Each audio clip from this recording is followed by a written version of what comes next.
Space, the final frontier, a realm of infinite mystery and infinite lies. July 20th, 1969. 600 million people watched as humanity took its greatest leap. Neil Armstrong descended the ladder, his boot pressed into lunar dust. "One small step for man," he said, "one giant leap for mankind." But what if it never happened? The flag? It ripples, it waves, but there's no wind on the moon, no atmosphere, no air molecules to create movement. So why is it moving? NASA's answer? A horizontal rod built into the flag to keep it extended. The movement came from Armstrong twisting the pole into lunar soil. But skeptics see something else, something staged, something filmed in a warehouse in Nevada. Then there are the shadows. They fall at impossible angles, some long, some short, pointing in different directions. On the moon, with the sun as the only light source, all shadows should be parallel. NASA's explanation: the lunar surface isn't flat. Hills and craters distort shadow angles.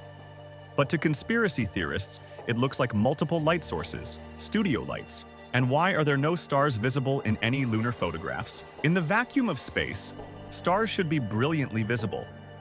NASA says camera exposure settings made faint stars invisible. But the absence feels wrong, suspicious. Did Stanley Kubrick, fresh off directing 2001, A Space Odyssey, secretly film the greatest hoax in human history? Some point to his obsession with realism, his access to NASA technology. A video surfaced claiming Kubrick admitted to filming the landings on his deathbed. Later debunked as fake, but the seed of doubt had been planted. The evidence against the hoax is overwhelming. Lunar rocks studied worldwide. Retroreflectors still used today to measure Earth-Moon distance. Independent verification from Russia, which would have exposed an American fake immediately. But questions remain. Why was original Apollo 11 telemetry data mysteriously erased? NASA calls it a bureaucratic mistake. Why are some answers still classified?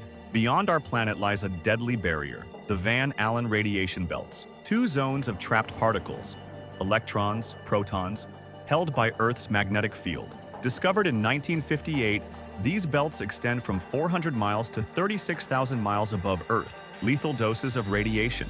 To reach the moon, astronauts had to pass through them, twice, going there and coming back. And according to some scientists, they shouldn't have survived. The radiation levels would have required shielding far beyond what Apollo spacecraft possessed. The doses should have been catastrophic. NASA claims the astronauts passed through quickly, minimizing exposure. Careful trajectory planning sent them through the thinnest parts.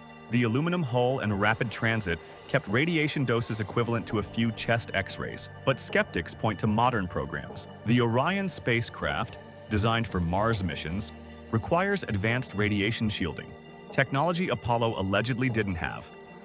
In 2014, NASA engineer Kelly Smith said something conspiracy theorists seized upon. "We must solve these challenges before we send people through this region of space." Wait, before we send people through? If 12 astronauts went through in the 1960s, why does NASA talk about it like it's never been done? Unless they never left low Earth orbit at all. July 25th, 1976. NASA's Viking 1 orbiter captures an image of Mars' Cydonia region. And there, carved into the surface, a face, two eyes, a nose, a mouth, a mile-long structure staring up at us from 40 million miles away. Symmetrical, deliberate, impossible. Is it a monument? Evidence of an extinct civilization? Proof we're not alone? NASA's explanation: pareidolia. The brain seeing faces in random patterns, but the public wasn't satisfied. Why did it appear so symmetrical? Why were there other unusual structures nearby? Pyramid shapes, geometric patterns, what looked like a city? In 1998, Mars Global Surveyor returned with better cameras. The new images revealed a natural mesa, face-like only from specific angles and lighting. Case closed. Mystery solved. But conspiracy theorists noticed something. NASA waited 22 years to photograph it again. Different angles, different lighting. Of course it looked different. What were they hiding for 2 decades? Independent researchers found other anomalies. Geometric shapes too precise to be natural. Apparent ruins. NASA dismissed each as pareidolia, but Mars once had liquid water, a thicker atmosphere, conditions for life. If microbial life existed billions of years ago, could something more complex have evolved? If there's evidence of past civilizations on Mars, what does that mean for humanity? For religion? Maybe some truths are too destabilizing to reveal. Look up. Those white lines trailing aircraft. Condensation, we're told. Water vapor, freezing. Harmless. But millions believe something different. Chemtrails. Government programs secretly spraying populations with toxins, mind control agents, or geoengineering compounds. NASA and the FAA debunk these claims. Atmospheric scientists explain jet exhaust contains water vapor. At high altitudes, condensation occurs. Simple science. But the conspiracy persists. Why? Because governments have conducted secret atmospheric experiments. Operation LAC. The U.S. Army released zinc-cadmium sulfide over American cities in the 1950s to test biological warfare dispersal. Project SHAD. The military exposed Navy personnel to chemical agents. Cloud seeding. Weather modification programs that are real and operational. China used them for the 2008 Olympics. So when officials say, "Trust us," can you blame people for questioning? Then there are the satellites, over 8,000 objects orbiting Earth, officially for communication, GPS, weather. But how many are watching us?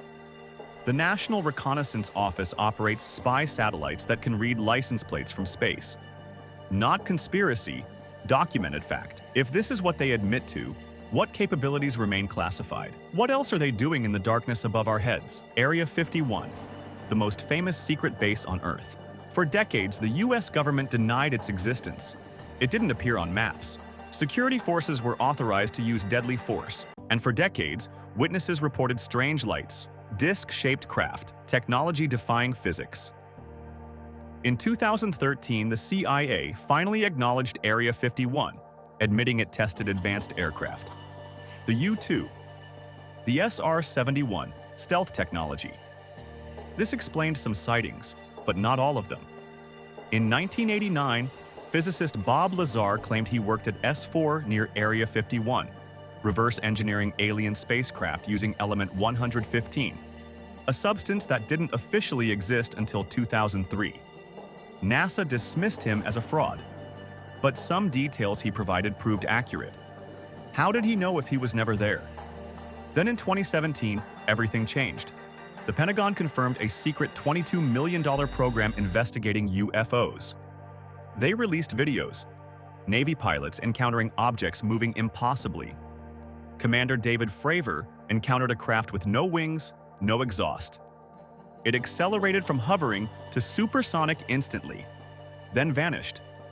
In 2021, the Pentagon officially admitted these objects are real, displaying technology beyond our capabilities. NASA established its own study team. After decades of denial, official acknowledgement. But here's the real question. If they've been lying for 70 years about UFOs, what else have they lied about? We want to believe in NASA, the dreamers, the explorers, humanity reaching for the stars. But institutions built on secrecy breed suspicion. NASA's history is riddled with classified programs, suppressed information, and catastrophic failures. The Challenger. 7 lives lost because O-rings failed in cold. But engineers warned management. They presented data. They recommended postponing. Their concerns were ignored. Why? Political pressure, schedule demands, the Teacher in Space program. So they launched. 73 seconds later, Challenger disintegrated. 17 years later, Columbia. Foam insulation struck the wing during launch. Engineers saw it. They requested satellite imagery. Management denied the request. For 16 days, the crew orbited unaware. Upon re-entry, the shuttle broke apart. 7 more astronauts dead. These aren't conspiracies. These are documented failures where institutional pressure and secrecy cost lives. We know experiments were conducted in secret. We know the Pentagon admits UAPs are real. We know institutional pressure has led to disasters. We know truth has been suppressed or lost. The universe is vast. Our knowledge, limited. Our governments, imperfect. Our questions, legitimate. Between what we're told and what is true, there's always space for doubt. And in that darkness lies the unknown. Subscribe to Beyond the Forgotten for more untold stories of business empires, hidden histories, and the conspiracies that shape our world. The truth is waiting. Are you ready to find it?